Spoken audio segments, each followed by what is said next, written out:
in to the DNVR Rockies Podcast. I am Patrick Lyons. I'm Susie Hunter. Patrick, we weren't sure what we were going to talk about, before this game. And we have some good things to talk about after today's win. Finally, a one win on this road trip. Last day. We're back in the saddle again. You're back from Tampa. I am. The Rockies have won a game. Yes. The vibes are definitely much better around here. Denver, DNVR bar, everywhere. Here. Yes. Right here. Yes. Let's not get ahead of ourselves. But, yeah, the vibes have improved significantly from a couple of hours ago. Yeah, when you win a game, that definitely changes. And how they were not winning with another late home run given up by the bullpen. We'll get into all of that, but, of course, let's start off series by the stats, Susie. What do you want to talk about first? What do I want to talk about first? Is it the number 50? That's the total stolen bases the Rockies have stolen this year, second fewest in all of MLB. Is it 6, their 6-game losing streak? How about 666? First team in modern era to hold a lead in the 6th inning or later for 6 straight games and lose all 6. Let's talk about that one 666. Because that's brutal. That is insane. And yeah, it's fun to see the numbers, history repeating itself. It's like, oh, this game feels familiar. I watched it yesterday. No, yeah, that's exactly what happened. That was really hard on this road trip from the way it had gone. They didn't go 0-6. They win one game. Would have been the 7th time ever in franchise history that they had gone 0-6 on the road. They once went 0-7. And we'd been talking about it even kind of before the week started. Are they going to go 0-6? And you say, well, they could have won a lot of these games. They wouldn't have gone 6-0. That would have been crazy against these two teams. But they were leading all of them. Patrick, there's an alternate universe somewhere where the Rockies went 6-0 in these games because they were in every single one of these games. And keep in mind, the Orioles are the 2nd best team in all of baseball. The Rays, the 4th best team in all of baseball. So for them to be in that many games, I guess good for them. Is that a silver lining? But to lose in the ways that they have lost the past several games, oof. Yeah, no, that's a great point. Just that being in the game. So the offense was there. The offense was scoring runs. They weren't totally shut down. They did lose on Friday and Saturday to an identical 5-4 score. Today's score was 5-4. So No. What was the final score? 4-3. 4-3? Yes. See, there you go. I'm getting ahead of myself. Just the 5-4. That's it. I just can't not see 5s and 4s and 6s. 3 of them back to back to back. That's an evil number. So we actually do need to bring some sage into the clubhouse tomorrow. Well, they broke it. They broke the curse. I think a little bit. Evil number with a win. And the pitching, the starting pitching was really solid all week. This losing streak does date back to last Sunday against the White Sox. Now, they had won the first 2 games against the White Sox at Coors, but then the previous 2, bullpen blew those games as well against Arizona. So it's very much been this common theme, and it's kind of, I don't know, symmetrical or it just fits so well that this all happens and it all gets started after they trade away 2 relievers at the deadline. And yeah, those 2 guys are coming back to Coors Field in the form of Pierce Johnson and Brad Hand starting on Monday. So that's what happens when you trade away guys at the deadline. People need to step up. They may or may not be ready for it. We know the bullpen has been taxed. Yeah. It's just how it goes. That's really the question because obviously this was one of the best bullpens in all of baseball, just a couple of months ago. And then people just forget so quickly. They're like, this guy sucks. That guy sucks. I'm like, no, his arm's probably about to fall off. They pitched so much at the start of the season. The bullpen was the star of the show earlier this season. And now, of course, that's not the case. They would be at 90 losses if the bullpen wasn't as good as it had been early on in the season. Exactly. They would have been neck and neck with the Oakland Athletics for the worst record. Oh, my gosh. Don't even get me started. I thought going into the season, and I said it, that the bullpen would be the backbone of this team. I had some worries about the starting rotation.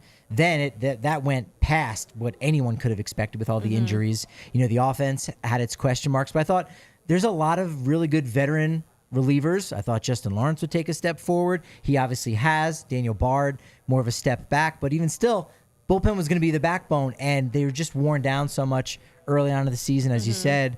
And then you lose 2 guys to the trade deadline. That's just kind of how it goes, and you're just throwing it out there, seeing someone's got to be able to get an out. And some of that is baseball. I mean, That's baseball. Maybe they lose still like 4 or 5 of those games instead of it being a 6-game losing streak, but you don't lose all of them in that fashion that late in a game. It just doesn't go down that way exactly. Rotation really good, as I said. Yeah. Oh, so good. So good. Ty Block today on a Sunday. Mwah. That's you right. You love to see it. Against his former team, he goes 7 innings, only gives up 1 run, 3 hits, strikes out a career high 7. That's really solid for him. Yeah, that's amazing. Love to see that. He's been so reliable, especially these last few starts. He gave up that 1 home run to Cedric Mullins that only would have been a home run in, maybe like 22 out of 30 ballparks, I think I saw. Okay. So, I will accept it. That 1 earned run, 7 innings.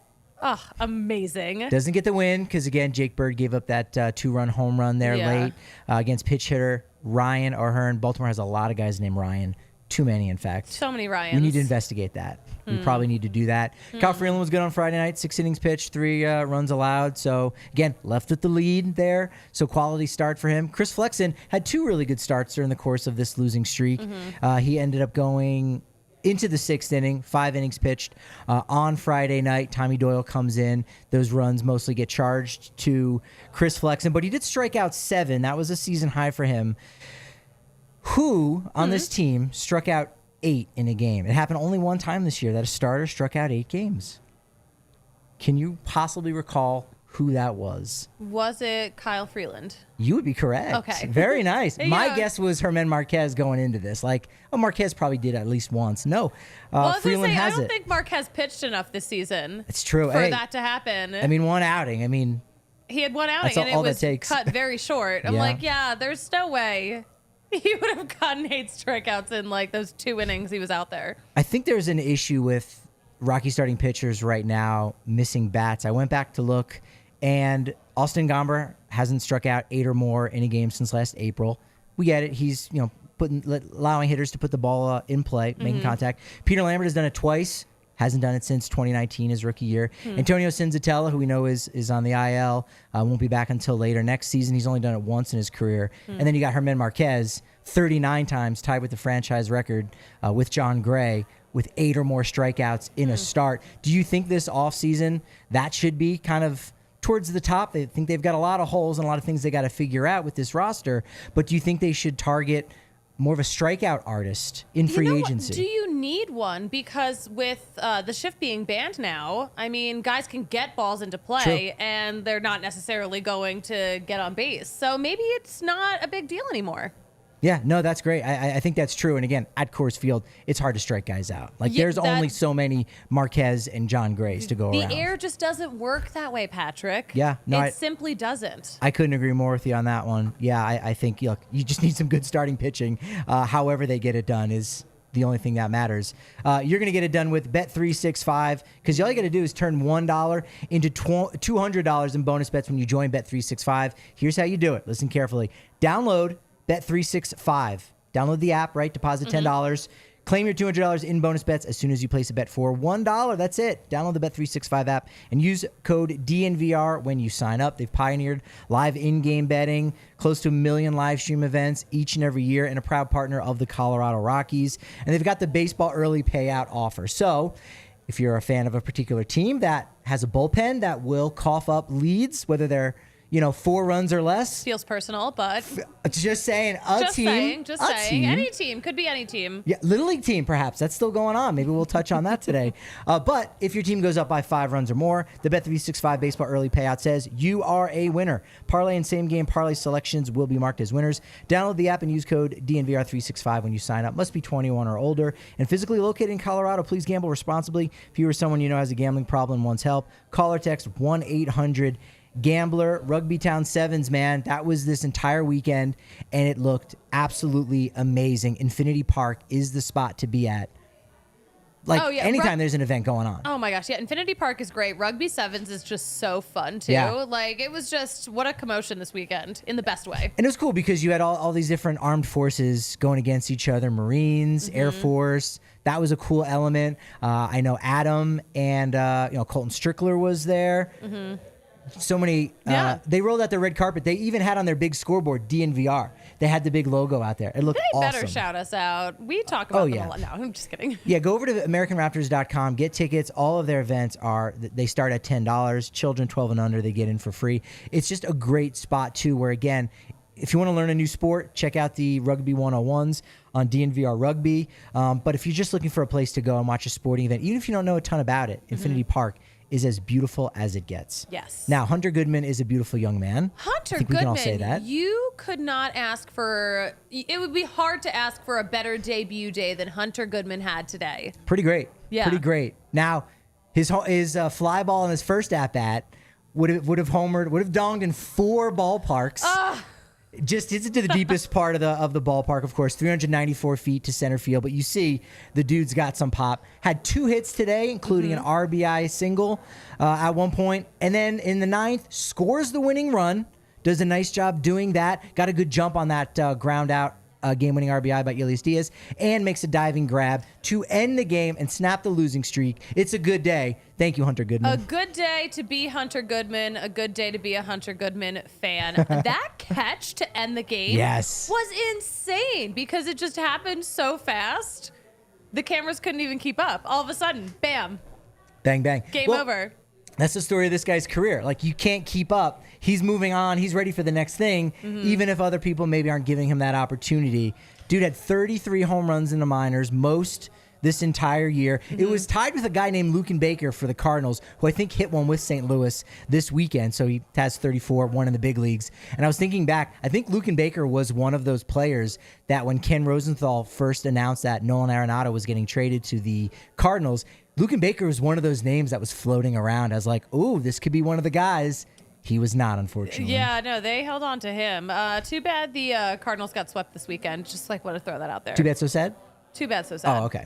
Too bad, so sad. So the story of, you'll like this, Susie, the story of Hunter Goodman getting called up. You'll like this. I was going to say, I heard Kelsey had a great interview with his family. Hunter Goodman sounds like a very interesting man. But yeah, tell the story. He is. Yeah, they're in OKC, Oklahoma City. That's where the Isotopes have been putting a beat down on the OKC Dodgers, which is nice to see. Good for them. Because payback can be a you-know-what. So he's having lunch with his entire family at Texadelphia, which is a place that serves cheesesteaks. So right there, come on, Hunter Goodman. They've got good taste. They've got great taste, right? I hope those cheesesteaks are okay. I can't say they have my blessing, but, you know. Have you been to Oklahoma City? Do you frequent? Oklahoma City is one of the 5 states, or Oklahoma, the state, is one of the 5 states I haven't been to. Really? Yeah. There are 5 states that I haven't been to, and 2 of them border the state that I currently live in. Like, it's hilarious. I want to get back to this, but I'm genuinely curious. What are the 5 states you've never been to? Oklahoma. So Oklahoma, I've never been to Utah. Okay. I have not been to either Dakota, and I have not been to Alaska. That's a 2-pack. Maybe we'll just count that as 1. No. Wow. Yeah, okay. No. So so I'm really close to hitting all 50 states. Okay.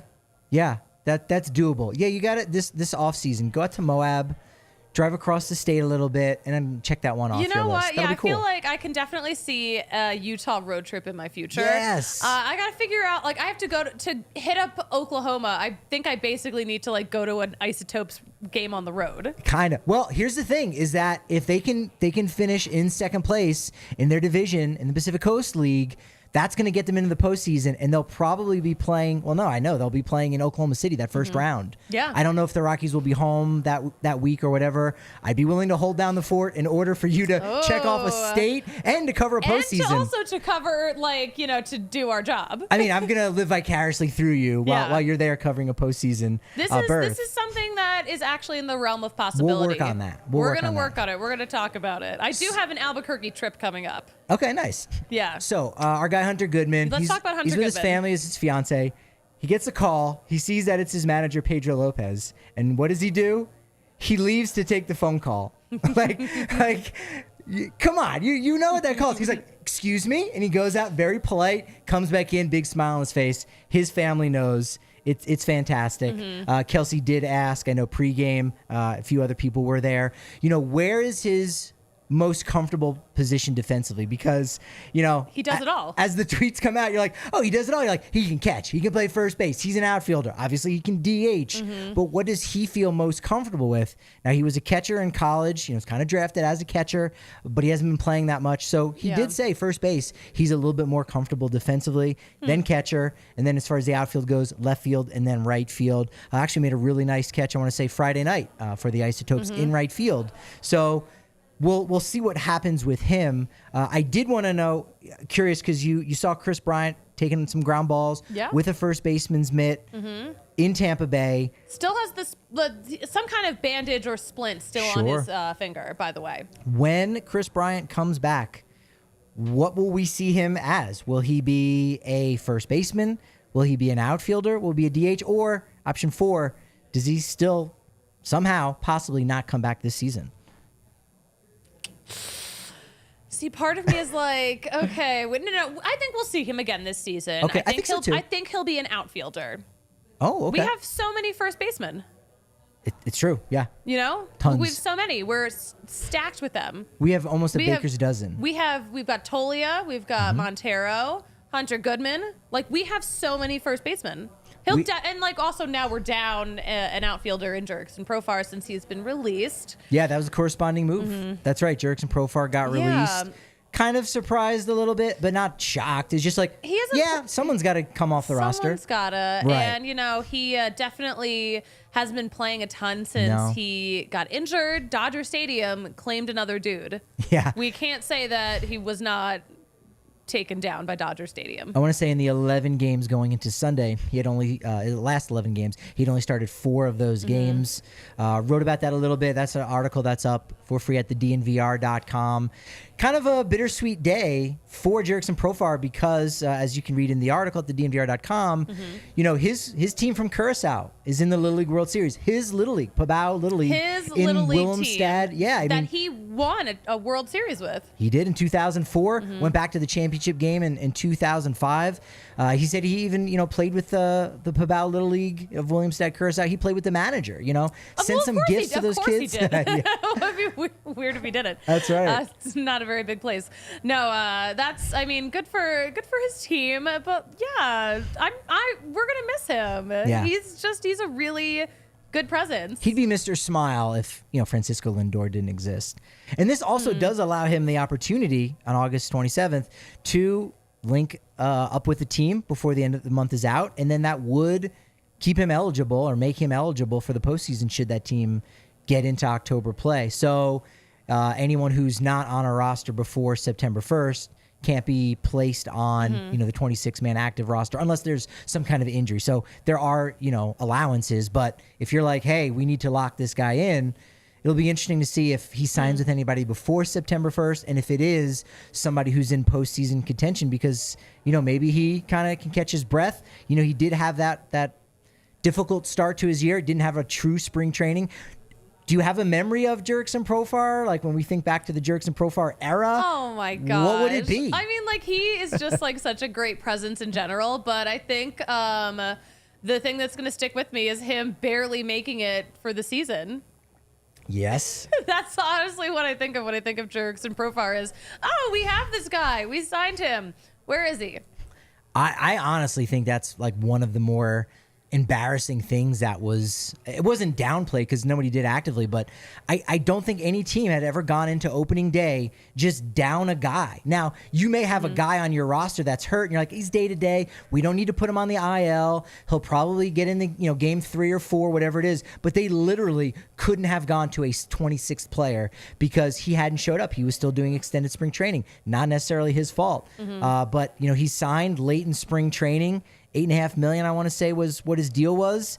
And, you know, I don't think the Rockies had a glut of outfielders, a ton of options, but this was a team that, you know, wasn't really going to go anywhere. So maybe you signed him in hopes to trade him at the deadline, but that doesn't happen. And so, you know, you get nothing for him there, unfortunately. And nothing to show for it. Nothing. Yeah, that was nada. Love it. So fun.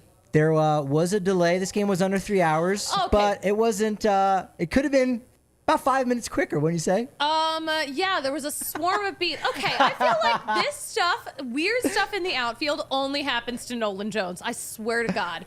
He, all of a sudden, he's like waving his arms. He's trying to talk to the umps. We're like, what's going on? It's a huge-ass swarm of bees. And he's like, how am I supposed to play out here with these bees? How am I supposed to do this? The weirdest thing.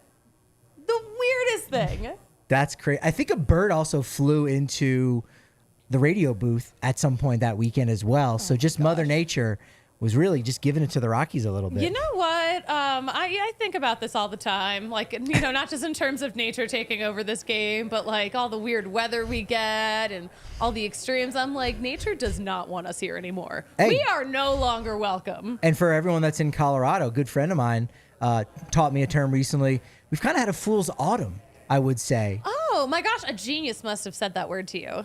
I think personally, yes, with a specialty in geography, of course. If you need some specialty when it comes to being hurt at work and you need somebody to represent you, you got to make sure you call the folks over at Backus and Shanker. Backus and Shanker. Oh, so sweet to hear it again, Thank you. And so sweet to say Backus and Shanker is going to work for free for you. Give them a call, consult with them. It's free. They'll work on your case for free. You go to coloradolaw.net. Even easier than that, pick up your phone, 222-2222, all Tulos, and you'll find out, hey, do you have a case? If so, maybe it was a car accident, maybe it was ride share, maybe you're on a scooter, whatever it was, give them a call. It really can't hurt at all. They got 100 folks working on these cases, 30 lawyers. They'll work on your case for free until they see a dime. And in fact, they've won their clients a lot of dollars. $1 billion plus with the bee. Over the last. Not to be confused with the bees in the outfield. Not to be good kind of bees. A good bee. The good kind of 1 billion bees. Yes, seriously, they've done that. Give them a call. Find out. It can't hurt, especially if you've been injured at work. 222-2222. Find out if you have a case, because you know who wins? Backus and Shanker. So good. So good, like Game Time tickets. Yes, Game Time had some really good deals for the Broncos preseason game last night. Oh, really? I didn't go. I only went to our tailgate. But yeah, they had some good deals. But you're doing your homework. You're doing your homework to find out, to let your friends know, here's what you got to do, especially if you wait closer to the start of the event. You go to a tailgate and you go, I don't even know if I'm going to this game yet. Yeah. But I want to hang out with the DNVR crew, right, at their tailgate. You can get tickets at DNVRlocker.com whenever we got those. And I'm going to find out if I want to go to this game. Well, if you know you're going to drop a penny on it, use code DNVR. Your first purchase, you get $20 off that. Or you wait closer to the start, closer to kickoff, closer to the Dumbo drop. What do they call that when the people are coming down with the parachutes? Tiff's laughing at that one. What is that called? I'm calling it the Dumbo drop. I don't know, parachute jump, Dumbo drop. That's what it's called. Waiting closer to the start of the event. Kickoff, Dumbo drop. And the prices go down about 60% off the face value. That was pretty much what you were saying? Pretty much what I was seeing. Yeah, cool. they had some good stuff going on Game Time. I'll probably use it this week at some point for some Rockies games too. Oh, yeah, why not? Over 50 million folks have downloaded the Game Time app and have scored the best seats to all of the best events. Got to do it. Game Time. Use that code DNVR. So the Rockies got on the board on Sunday with back-to-back singles. How the heck do you score with back-to-back singles? Here's how. You steal second base. Yeah. Ezekiel Tovar stole second base. You steal second and you score from second, and you got to be fast like Ezekiel Tovar. Yeah, that's that number, of course, that 50 that the Rockies have. Ronald Acuna Jr., by the way, 59 stolen bases, more than the entire Rockies. Esteri Ruiz of the A's, 49 stolen bases. Rockies need to... like literally going to throw up. Yes. That's a horrible stat. That's disgusting. All right, here's some good news for you, though, from James. Always appreciate it in the chat from everybody who reaches out. We love that. James has been doing a fantastic job lately. Thanks, James. You got to go to the Women's College Softball World Series next year. That's in OKC. I didn't know that's where they held those. Oh, my gosh. gosh. Cool. You know what? Yeah, that is something that I need to go to. Of course, like, what week is that? That's the thing. True. You know? I have a lot of travel that I have to do next summer for baseball. If ABQ is there, if the Isotopes are there, that, you know what, we can, I think I'll sign off on that. I'll be a write-off. So, technically covering the Isotope series, and yeah, I'm going to take in some College Softball World Series as well. Can't beat that. Area Sharpley, Colorado's beating TCU right now. Prime time, 31-10. Is that today?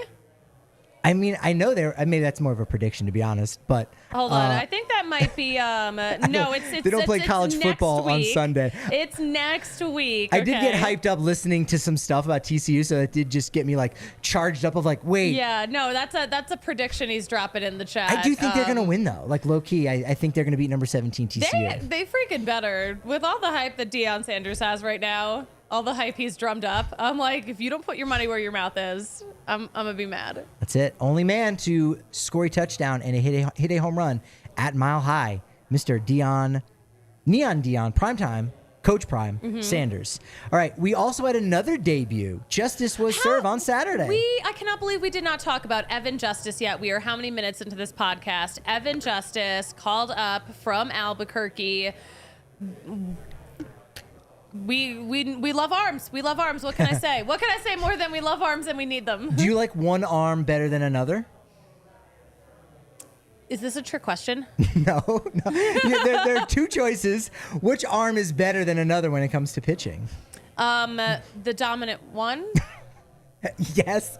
And what if it's a lefty dominant versus a right-handed dominant pitcher? Well, of course, a lefty dominant. Let's go. We love to see that. Of course, I'm a lefty too, so that's it. A little biased. They could put me in the pen. It's true. Yeah. But yeah, Evan Justice. A lefty. He's a lefty. He's a lefty, folks. Hey, Matt Caracetti also came off the IL and then optioned to AAA. That was one that I didn't put in my notes. It was just one of those that kind of came through really quick. A lot has happened over the weekend, but also nice to see that Matt Caracetti still exists because we just haven't seen him in months. He has a locker. Probably not anymore. No, not now, unfortunately. Not now, but he had one whole time. Evan Justice, good story. I mean, the dude was only drafted in 2021, so he got to the majors quicker than Hunter Goodman. Yeah. That's quick. He moved through quick. Been fantastic. Don't look at his numbers at Albuquerque. Look at his numbers in Hartford. Actually started the year in high A with Spokane. Yeah, he moved up really fast. He's been really good. He's from Virginia. Debuts at Camden Yards. Near Virginia. Gotta hope, right? You gotta hope there was a decent amount of family there. Richmond to Baltimore, 3 hours, I'm gonna say. It's a guess. I'm gonna say 3 hours. I'm gonna say 2. Right. I'm gonna say 2 hours. Ooh, okay. It's going to be 2.5 now. Yeah, probably. Just so we can both it doesn't claim matter. the It's W. super close. Obviously, his family, I'm hoping they made it. Yeah. It wouldn't have been a long travel for them. That's cool. 33rd pitcher used by the Rockies this season. It's a record. Only 7 teams have used more than the Rockies this year. Now, Tampa has used 39 entering the weekend, which was the most. They're different. They're allowed to do that. They're different. Phillies, Cubs, and Astros, again, entering the weekend had only used 23. So that got me thinking, and I'll ask you, has a team ever in a season used twice as many pitchers as another team? Yes. Of course. Susie, of course. You're good. You're just good. I feel like Tampa's already used twice as many pitchers as at least another team. Well, I just said that's that might be currently happening. Well, no, I just said Tampa had 39 and Phillies, Cubs, and Astros have 23. Oh, that's the lowest. But you were right on there. Okay, without hesitating. I kind of misheard what you were saying before. That's okay because you nailed it. You nailed it. Last year it was close. Cubs 43, Astros 22. 2020, Marlins used 37, Cleveland only 18. 2017, Mariners used 40, Cleveland used 20. So Cleveland loves not using a ton of pitchers. Mm-hmm. That's why we thought they'd all be healthy and they'd go to the World Series, you and I both. And it's been the opposite for their pitchers. 2014, Rangers used 41, Nationals used 18. That year, Rangers were one of only 4 teams to use 30 or more. So then I went back even further. Happened in 1972. I love how this escalated. Oh, it did. It ramped up because I'm like, well, maybe it's just a kind of a recent thing. Nope, it happened back in 1972. Cardinals used 22. Orioles used 11. Folks, 1972. In many of your aunts and uncles. Were there any pitchers that existed back then? 11. That's insane, right? 1955 went back even further. Kansas City A's 27, New York Giants 13. Then went back to 1927, and I stopped there. But I was like, let's go really way back. Okay. New York Giants 22. The Murderers Row New York Yankees only used 10. So yeah, that's insane. It happens. Yeah, that's nuts. Also in 1927, which is cool. Baseball Reference and Major League Baseball said, hey, the Negro Leagues, that was the major leagues too. They weren't given that opportunity. We're going to treat that like a major leagues. So all of those records count as well. So all of those Negro League teams, Negro National League teams, actually showed up when I looked at 1927. That's awesome. And that's the first time something like that I've noticed. So I was geeked up about that. So looking at those numbers, what a day of stats you had! You got yourself all hyped up. I mean, it was like 20 minutes, but I've relived it in my head like many, many times. Oh my gosh.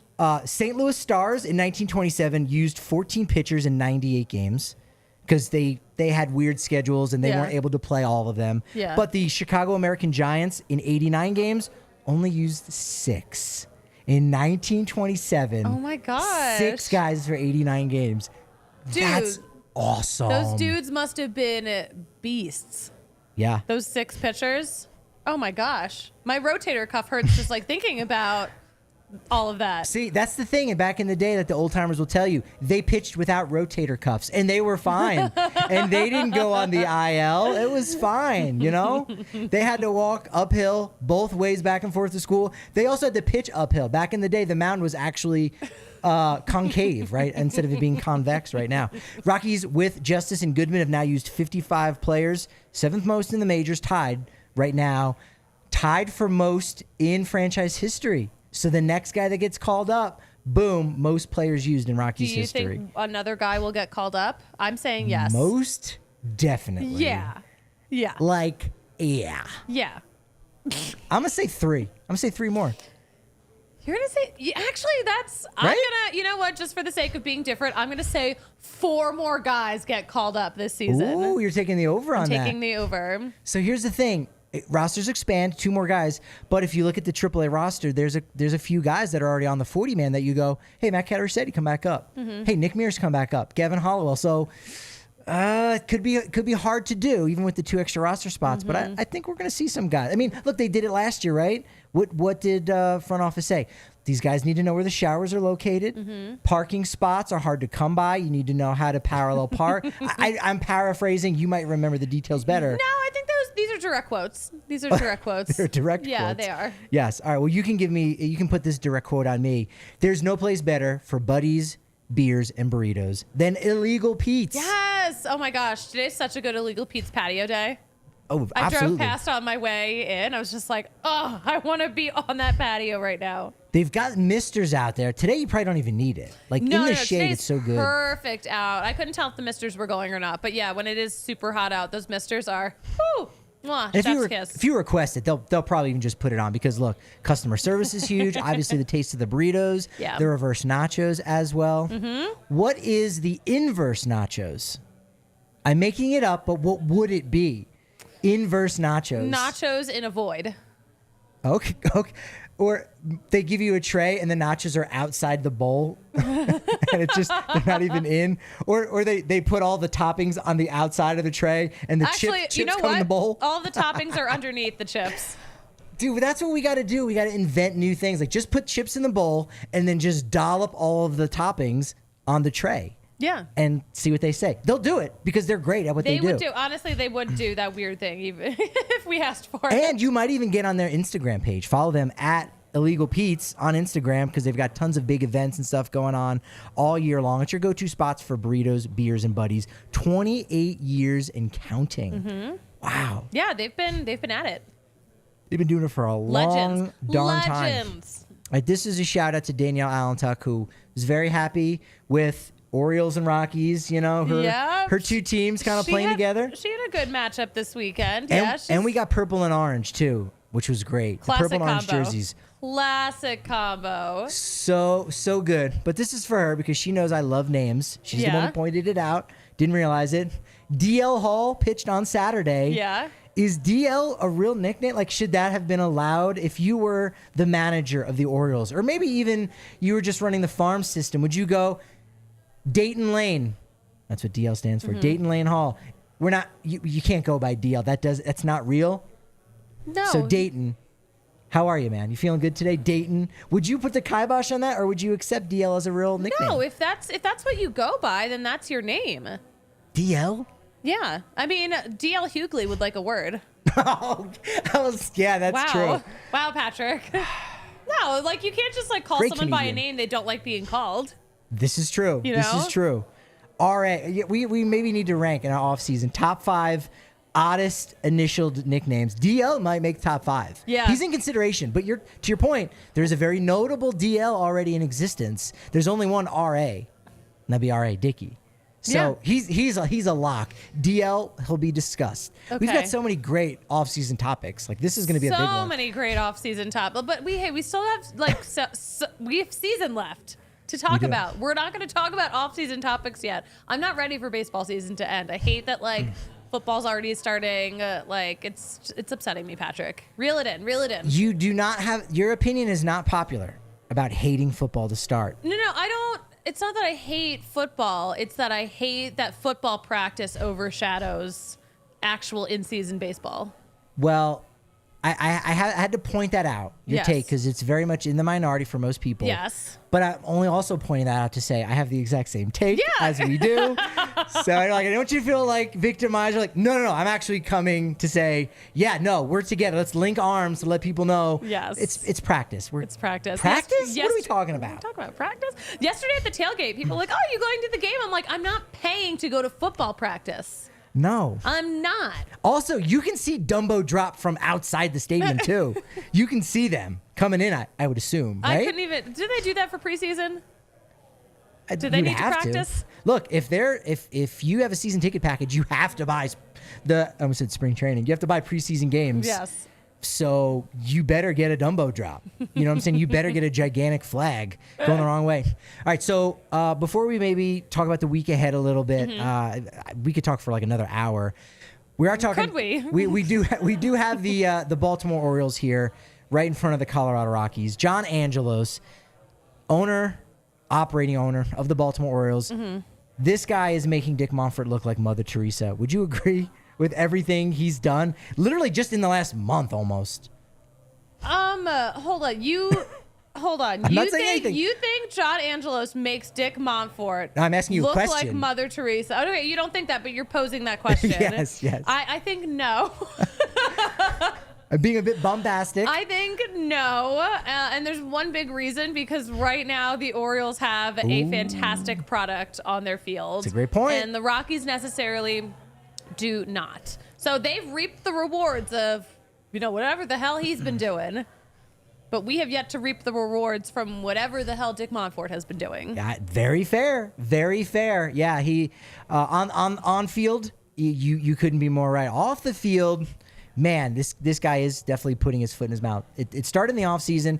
He basically challenged Dan Connolly of The Athletic of like, hey, this isn't the right time to talk with me about the Orioles and baseball business at an Orioles event. And that was partially because the owner doesn't talk with the media at all. So he took that opportunity and then said, hey, you know what? Fine. I'll open the books up so you can see what we're operating with, which we know teams don't do. And for their sake, probably shouldn't do. He, of course, hasn't actually followed through on that. Right. He's full of shit. Got it. Okay. For legal purposes, that's a joke. Yes.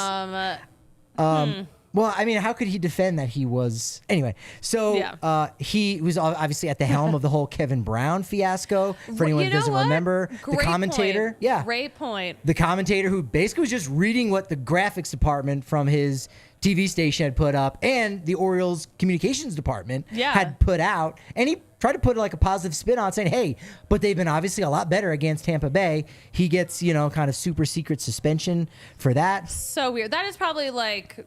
You can't do that. You can't do that. He's Nope. That's giving like evil owner. Yeah. That's giving like movie villain. And then he rashes it up in the last week or so, basically saying, you know what? I don't know that I want any money to fix up Camden Yards.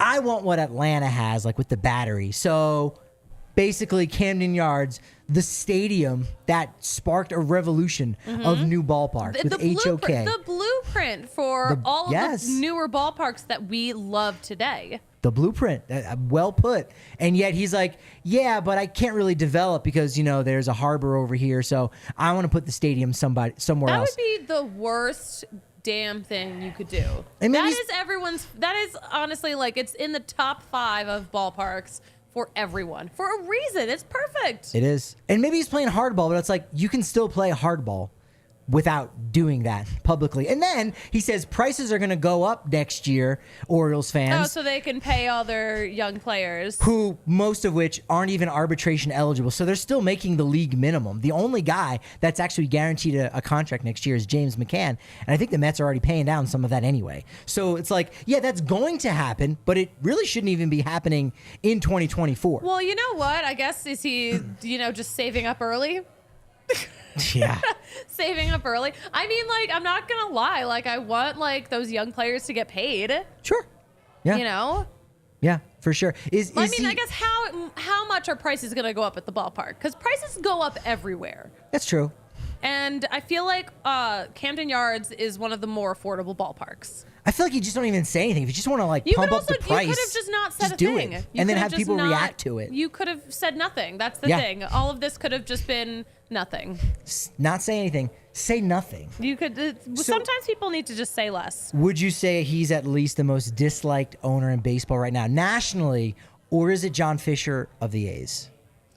Who's number one on the top of that list? No, right? I still think the A's owner is definitely at the top of that list. So Oakland was in Philly earlier this week, and of course Oakland, the Athletics, they used to be the Philadelphia Athletics, so there's a kinship, brotherhood, if you will. Yeah. But the mayor of Oakland went out to Philly and wore a Sell the Team shirt. Wow, that's kind of badass. It is. So if the mayor of your town is like traveling on the road to be like, I freaking hate these owners of this team. Also, imagine if you live in Oakland and there's a huge pothole on your street and you're trying to get someone's attention to fill it in. You're like, why is my mayor in Philadelphia right now wearing a Sell shirt? Fix my pothole. I can guarantee there are so many potholes in Oakland right now that are not addressed. Oof. Really bad. Yeah. I mean, they're just 1A, 1B in a sense. I think nationally, I think John Angelos is probably a little bit higher right now than John Fisher. I mean, we can't forget about the Reds owner. He's quieted down a little bit. He's quieted down, yeah. He's waiting in the weeds. Oh, believe me, what he's done the last few years, it's still held against him in the rankings. But nationally, we're either sports fans or baseball fans, John Angelos just can't get out of his own way. No, you know what? You hate to see it. But he got out of his own way when it came to baseball matters. That's the thing. And we'll talk with Herb Lawrence about this a little bit tomorrow on Monday's show. Talk about our prospects of the week. Herb, just these owners, they have their guys and they can be a little insular. I think we know a thing or two about that with front offices and owners. But Angelos got out of the way and said, we're going to hire a guy from the Houston Astros, revolutionize a couple things. Sure, they lost 108 games for 3 consecutive full seasons. They were over 400 during the pandemic-shortened 2020 season. But still, there was a big game plan. He stayed out of the way, and they're reaping the rewards for it. That's what you have to do. If you, listen, owners, they're good business guys. They might not necessarily be good baseball guys. And, if you have a weakness, you don't need to double down and keep trying. You can just you can delegate. You can delegate and find someone who has that strength. I thought you were going to say owners be owning. Owners be owning. Sweepers be sweeping. Tip of the cap to Justin Lawrence, figuring it out. Gets the win today. Doing a nice job in the ninth. Great win today, Justin Lawrence. Good for him to get that. Do you think the bullpen's woes are going to continue? I mean, it can't at the rate that it's been of, 6 consecutive innings or later. It was a bad week, not a bad life. Ooh, okay. So, I like that. Yeah. So it'll get better. I think it'll get better, but I think, the issue is still the best arms in this bullpen have already been overworked. And the other best arms got traded away to contenders. These things just happen. Just happen. Couldn't agree more. That's baseball, as someone we know likes to say. Well, someone we know also just managed his 1,000th game today. Yes, great way to set me up. Bud This Black. is good. Yeah. Harry Ralston, 1,000 games, joins only Clint Hurdle as far as Rockies managers with 1,000 or more games. Yeah, and he gets a win. And he gets a win, which is, what? Thank God. What a great celebration. Also, only 11 managers have reached that 1,000 mark point with 2 different teams. He's now Buddy is. He's number 12. He's number 12. I love that. I love that for him. Yeah, obviously 1,300 plus games with the Padres from 2007 to 2015. Now, you tell me, I'm going to give you 2 groups with these 11 other managers. Okay. You tell me which one Bud Black belongs in. Does he belong with the non-Hall of Fame managers right now? And that is Gene Mauch, Bobby Valentine, Jim Leyland, who does have a case as a former Rocky, Clint Hurdle. So actually there's 4. And then 2 active guys that we'll talk about here in a second. Does he belong on that list, or does he belong on the Hall of Fame list of 5 guys? Leo DeRocher, Bill McKechnie of the Pittsburgh Pirates, Tony La Russa, Sparky Anderson, or Bucky Harris of the Washington Senators. I mean, this isn't personal against Bud Black, but he's not a Hall of Fame manager. Okay. He's still in the Hall of Very Good, because look, that list. He's a Hall of Fame dude. Bobby V, Jim Leyland, Clint Hurdle. Personality-wise, Hall of Fame. And for folks that go, all right, yeah, Hurdle, 2007, great, went to the World Series, but then he was out in 2009. That was Jim Tracy's team. He did manage the Pirates to 3 consecutive postseason appearances, something that team has yet to get back to. And, through much of the 90s and all of the 2000s have been really bad franchises. So Hurdle kind of put that organization back on track, at least for a small period of time before he had to go up against Madison Bumgarner and Jake Arrieta, who were just dominant in those wild card games. So, I think that's right. So the 2 active guys, Bruce Bochy and Terry Francona, I think both those guys are getting in the Hall, right? Easily Hall of Fame guys. The Hall of Fame doesn't mean anything if they don't end up in it. Yeah. I think Bochy more so than Francona, but I think Francona still deserves to get in. Do you think Francona is done this year? I don't know if you heard some of the quotes and stuff. Yeah. I wonder what would he be doing if he wasn't managing a baseball team? He can't do anything else. He could be special assistanting. He can't even keep track of where his scooter is. No, he can't. Yeah. I kind of worry that maybe it is, but of course, he's had his, health struggles and. Right. Oh man, he's such a fun dude. Yeah, he's already scheduled shoulder surgery in the offseason, plans to have a pair of hernia operations at the end of the year. He did say, quote, "I need to get healthy for my life. This lifestyle is just too difficult." And it is. It's a grind for the managers too, man. It really is. So it really is. Hopefully he's all right. Yeah, no, that's a lot of surgery, though. That's a lot to recover from, especially at his age. That's a lot. I was thinking about saving our Atlanta preview for tomorrow's show, but we'll touch on it anyway. Let's touch on it. Because I do want to get your thoughts on the reunion with tons of Rockies. Huge reunion coming up. So many former Rockies.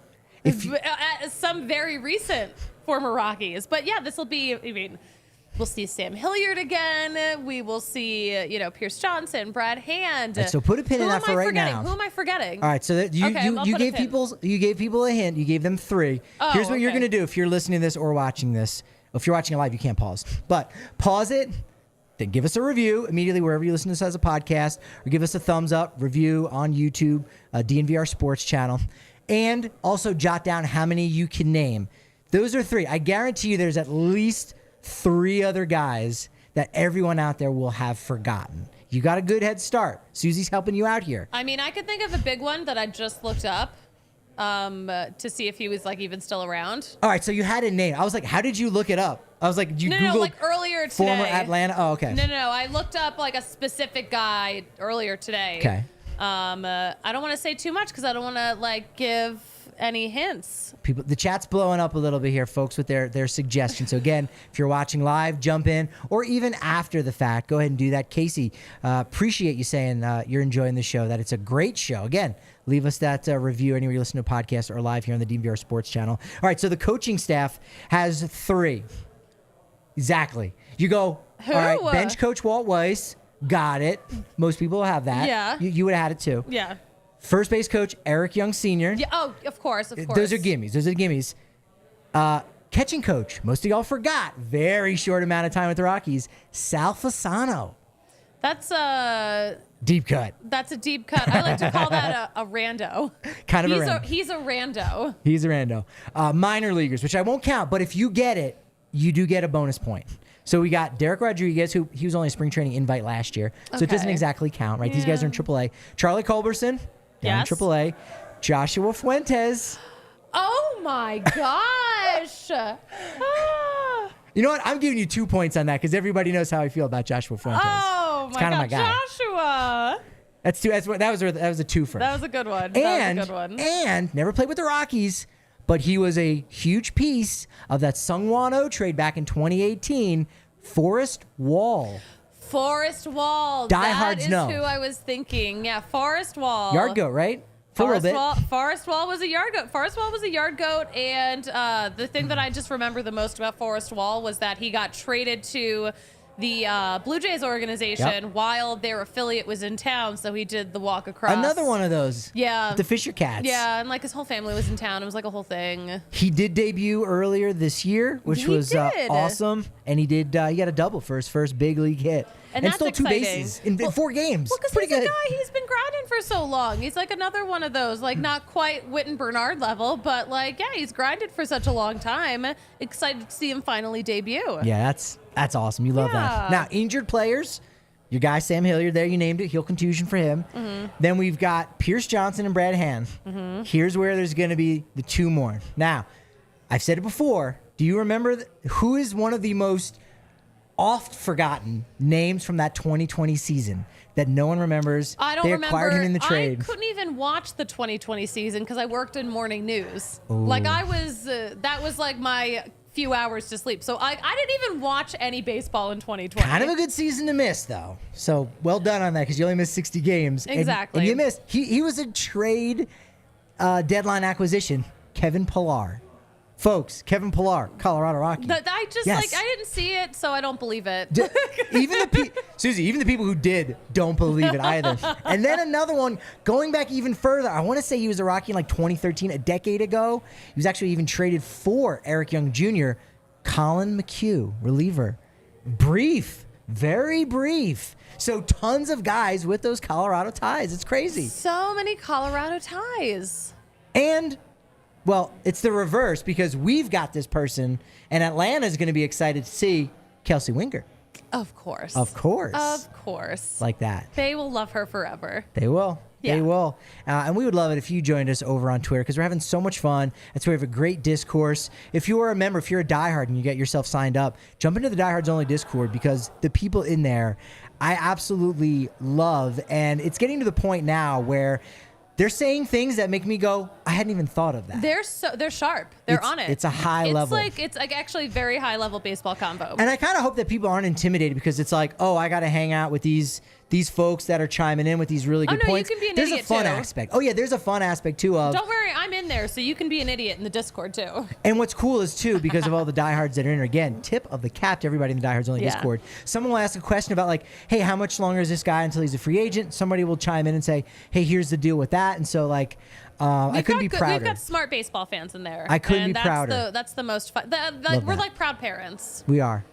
Absolutely. Hang out with us on Twitter. Send us your picture of you in Little League World Series. Is it over yet? Can you see if you can find a score? Did California win? Let's look it up. It was going on as we started the show. I know California was up 2-1 against Jurickson Profar's Willemstad Curaçao.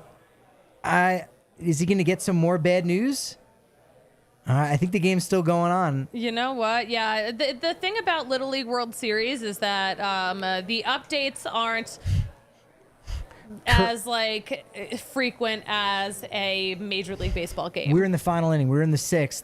Curaçao got 4 runs in the top of the 5th. So it's 5-5. So this game is a game. Okay. All right. Yeah, so go over, watch that, and then join us on Twitter at DNVR_Rockies. At Patrick D. Lyons is where I'm at. And you can find me at the Susie Hunter on all platforms. Susie, you have single-handedly, Hunter Goodman too, but who cares about him? You have single-handedly given us all of the momentum coming back from your Tampa trip with this week. Back at home, 3 against Atlanta, off day Thursday, 3 against Bo Bichette's Toronto Blue Jays, first time back at Coors Field since the All-Star game. Hasn't played a regular season game there. As you remember, he got called up just after the Blue Jays came in 2019. So thank you for that momentum, but unfortunately, it's not enough. You know why? Patrick, I have no freaking clue why. Because your momentum is only as good as your next show. Thankfully, it's going to be a great one at 1 p.m. tomorrow on the DNVR Sports Channel right here live on YouTube.